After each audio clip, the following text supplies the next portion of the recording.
Salam dan bahagia Ibu Bapak Guru di seluruh Indonesia. Saya Nimadi Risa Kusadi, Kepala Sekolah di SMP Negeri 3 Marga. Mari kita lihat tayangan berikut ini. Situasi yang saya hadapi yaitu KOSP saya susun sendiri dari hasil observasi, kemudian warga sekolah belum saya libatkan dalam penyusunan KOSP, dan guru-guru hanya melengkapi lampiran KOSP yaitu di dalam menyusun perangkat mengajar. Tantangan yang saya hadapi adalah bagaimana mengubah paradigma berpikir guru tentang penyusunan KOSP, merangkul seluruh warga sekolah dalam penyusunan, analisis karakteristik sekolah, menyesuaikan visi, misi, dan tujuan sesuai karakteristik sekolah dan profil belajar Pancasila, serta membuat tujuan yang smart. Saya mulai bergerak. Saya membuka platform Merdeka Mengajar, dan pertama yang saya buka adalah pelatihan mandiri tentang KOSP, belajar memahami, kemudian belajar memahami tahapan kesiapan KOSP di sekolah saya, dan saya belajar bagaimana proses menyusun mulai dari analisis karakteristik sekolah sampai pada penyelarasan visi, misi, dan tujuan. Siapa saja yang terlibat, dan saya juga diperlihatkan di platform Merdeka Mengajar simulasi penyusunan KOSP. Ini memberikan saya pedoman untuk melangkah di dalam penyusunan KOSP yang memang betul-betul sesuai dengan kebutuhan sekolah.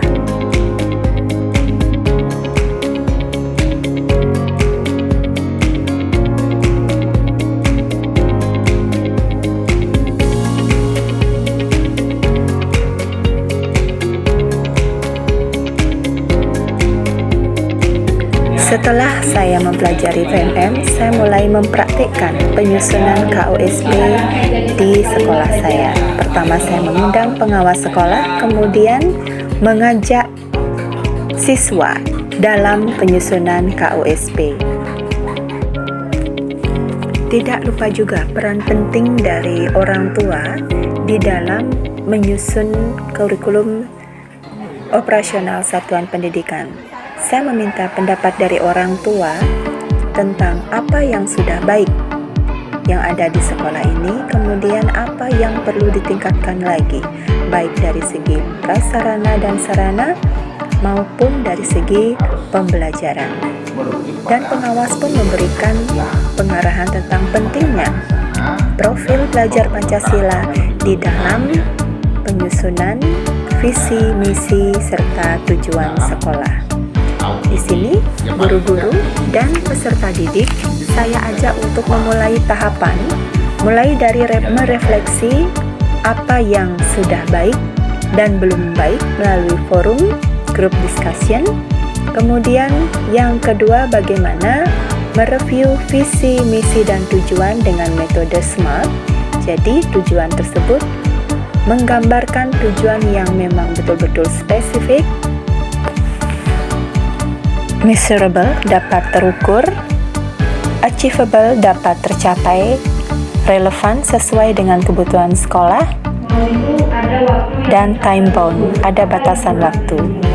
Kemudian di tahapan ketiga kami merefleksi kesiapan kurikulum operasional satuan pendidikan sekolah kami SMP Negeri 3 Marga, dan mulai langkah memodifikasi dan mengembangkan kurikulum operasional sekolah sesuai dengan karakteristik sekolah kami. Sebelumnya, kami menyiapkan data-data dokumen seperti hasil analisis karakteristik, kemudian rapor pendidikan, hasil observasi pembelajaran, masukan dari pendidik, peserta didik, dan orang tua, kemudian visi, misi, tujuan, serta contoh dari Kemendikbud, dan data terkait informasi sistem sumber daya dan fasilitas. Setelah dokumen ini dapat kami kumpulkan, kami mulai penyusunan KOSP sesuai dengan langkah-langkah yang telah ditetapkan. Dalam sesi mengambil data, kami menggunakan kuesioner, observasi, wawancara untuk mendapatkan informasi. Tidak lupa refleksi.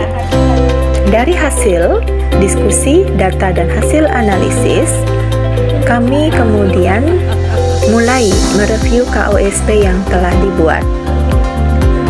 Di dalam visi dan misi, kami merefleksikan beberapa komponen seperti apakah visi misi tujuan masih relevan, apakah visi misi sudah menggambarkan pembelajaran yang berpihak kepada murid, apakah visi misi dan tujuan sudah selaras, dan apakah visi misi dan tujuan sudah sesuai kriteria. Murid-murid di sini kami ajak untuk mengisi refleksi tentang apa hal-hal yang sudah baik berjalan dan belum baik berjalan di sekolah selama setahun terakhir.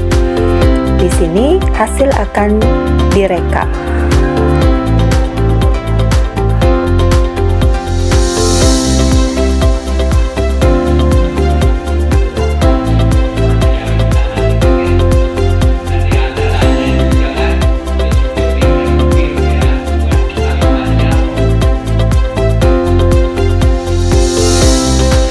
Nah, Bapak Ibu, demikian video praktik baik dari saya tentang penyusunan kurikulum operasional satuan pendidikan di SMP Negeri 3 Marga.